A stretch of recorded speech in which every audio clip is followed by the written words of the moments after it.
ওয়ালাইকুম প্রিয় বন্ধুরা, এই যে দেখুন আমার ছাদ বাগানে 30 লিটার বালতিতে একটা কাশ্মীরি কেনু মোটামুটি প্রায় 20-25টার মতো ফল ধরেছে। এই যে দেখুন ফলগুলো। আপনার এটা হলো কাশ্মীরি কেনু, খুবই খেতে সুস্বাদু একটা জাত। এই যে দেখুন পেকে উঠতেছে, বিভিন্ন রূপে কালার ধরতেছে। এই যে দেখুন বন্ধুরা, প্রায় 24 থেকে 25টার মতো হবে। এই যে দেখুন, এই যে পেকে উঠতেছে। এই যে দেখুন এই পাতার ফাঁকে ফাঁকে এখানে মিনিমাম প্রায় 5-6টার মতো রয়েছে। এই যে দেখুন, এই যে এই গাছটা একটা 30 লিটার বালতিতে লাগিয়ে দিয়েছি। ইনশাল্লাহ একে এবছর ফলের সিজন শেষের পরে আমি একটা হাফ লিটারে বালতিতে আপনার জিও ব্যাগে বা একটা হাফ ড্রামে দিয়ে দেব। এই যে দেখুন কিভাবে সুন্দর কালার আসতেছে এবং দারুণ, এবং সাইজও মাশাআল্লাহ আল্লাহ তাআলার রহমত ভালোই সাইজ হয়েছে। এবং পরিপূর্ণ যখন হলুদ হবে তখন এদেরকে পারবো।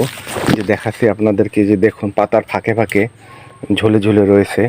এই যে দেখুন, এই যে দেখুন, এই যে খুবই সুন্দর কালার এসেছে।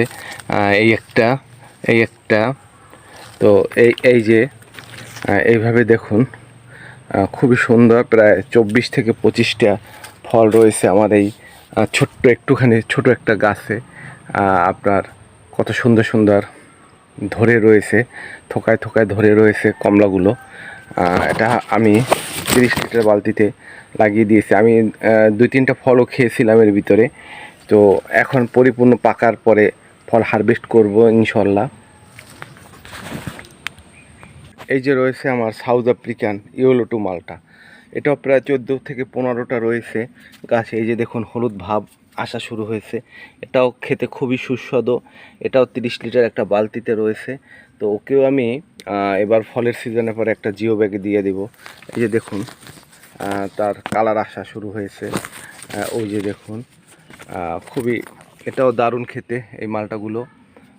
তো প্রায় এটাও 14 থেকে 15টার মতো রয়েছে। এই যে দেখুন এই থোকাটা, এখানে দেখুন কতগুলো। এই যে দেখুন বন্ধুরা, এই যে দেখুন এখানে প্রায় 1টা 2টা 3টা 5 থেকে 6টা রয়েছে।